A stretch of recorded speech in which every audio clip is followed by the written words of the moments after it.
What is the best way to handle objections during a medical malpractice trial? Hi everybody, my name's Frank Spector. I'm a medical malpractice lawyer in Maryland and in D.C. I've been doing this for over 33 years. I've had the privilege of representing thousands of people, getting them the justice and the compensation that they deserve.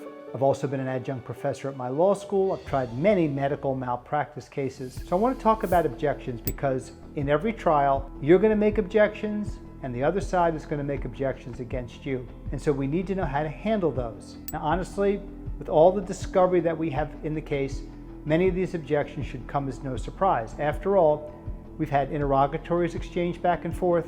We've had deposition testimony.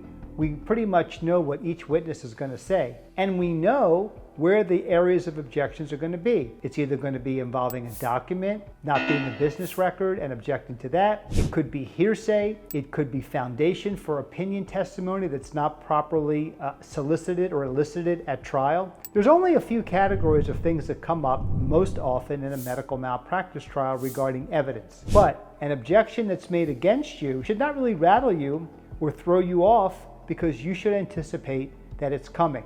So here's what I recommend. First, I'm going to talk about objections that are going to be made against you.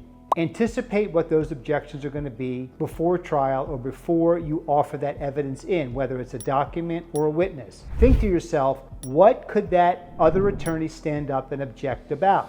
You need to be prepared to explain to the judge why that evidence comes in. You need to have the rules of evidence at your disposal. You need to cite that rule to the judge, and you need to explain very clearly and very authoritatively why this piece of evidence comes in. If this evidence is important to you, you need to have a plan on how it's going to get into evidence, and I've had previous videos on this topic before. If you don't have a rule of evidence at your disposal, or you're clumsily trying to find a rule, the likelihood is that the judge is going to sustain the objection. This piece of evidence will not come in. That's tip number one.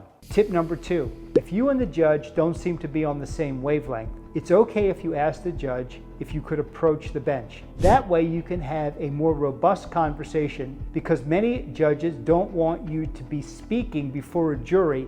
They're called speaking objections. So make sure that you ask the judge for permission to approach. That way you can explain to the judge in more detailed way why this piece of evidence should come in. So that's if objections are being made against you.